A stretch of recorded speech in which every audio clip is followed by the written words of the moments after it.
Hello everyone, my name is Muhammad Danish Mirza bin Muhammad Ali Reza, a student from University Technology Malaysia, and today I will be presenting on my research titled Effects of Il bulbosa derived compost and commercial fertilizers on Il bulbosa growth and soil microbe composition.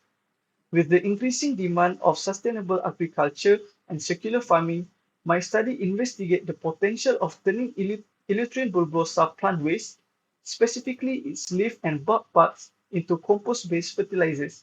Using 16S rRNA amplicon sequencing, we evaluated the effects of this compost alongside BSF compost, NPK, and a control on both rhizosphere microbial communities and plant growth. We found that Ibuprofen-based compost enriched beneficial microbes like Califigura corniformis and supported better plant traits. Functional analysis also showed improved nutrient cycling under organic treatments, highlighting the potential of this compost to support sustainable and circular cultivation. Modern agriculture heavily relies on synthetic fertilizers.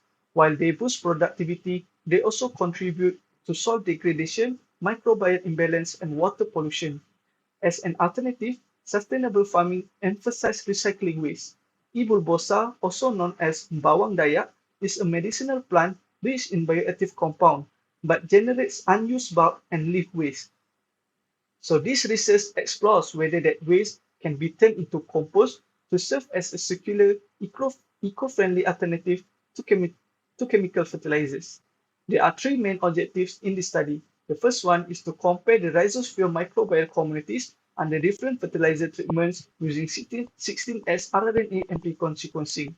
The next objective is to analyze the predicted functional roles of those microbes in relation to plant growth. And the final objective is to evaluate the impact of each treatment on the growth and yield of Ibuprofen. So this study involved 5 treatments, which is NPK fertilizers, commercial BSF compost, E-bulbosa leaf compost, bark compost, and also a control. So the plants were grown for 6 weeks with fertilizers applied once in 2 weeks. At harvest, rhizosphere soil was collected and sent for 16S rRNA sequencing to analyze for microbial profiles. We also measured growth parameters like plant height, number of leaves, and tillers, SPAD value, as well as yield parameters such as bulk number and weight. Data were analyzed using microbiome analysis, STEM for pathway prediction, and also statistical tools like ANOVA and Duncan test. For the results of my research, starting with alpha diversity represents the diversity within a single sample or environment and is a key metric for evaluating microbial ecology. Two diversity indices were focused on, which are the CHO1 index, which estimates species richness, focusing on the number of different taxa, including rare ones, that are present in a sample, and also Shannon index, which accounts for both richness and evenness, reflecting how evenly distributed individuals are among those taxa.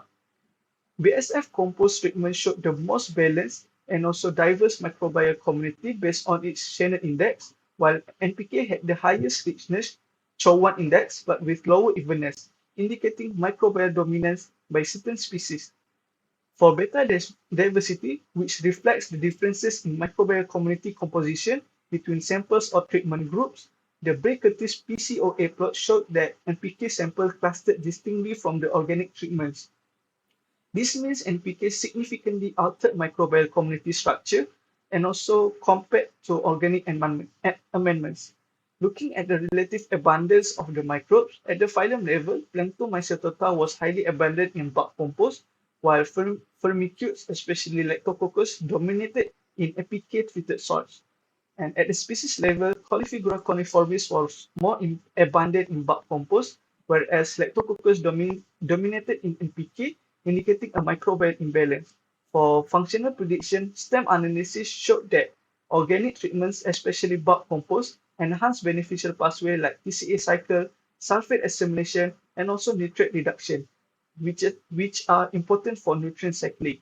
In contrast, NPK promoted pathways related to fast microbial growth like purine and peptidoglycan biosynthesis. This indicates functional divergence aligned with the taxonomic shift discussed earlier. In terms of plant growth performance, BSF compost produced the highest overall growth yield and bark compost produced the most bark, interestingly, while leaf compost resulted in the tallest plants. This suggests that each organic treatment supports different growth rates, possibly due to the microbial function they enrich. So, in conclusion, E. bulbosa derived compost show great promise as effective organic fertilizers. They supported beneficial microbial communities, enhanced plant performance, and align well with the principle of circular farming. This research provides evidence that plant-based waste can be recycled into functional inputs that support both sustainability and productivity, especially in medicinal plant systems. Before I end this, I would like to express deepest gratitude to my supervisor, Dr. Huzalina binti Hussein, and also my co-supervisor, Dr. Raihana binti Rizwan, for their continuous guidance and support. I also would like to thank UTM and UGS for this opportunity, and to IURC 2025 for allowing me to present this work. That's all from me. Thank you for your time.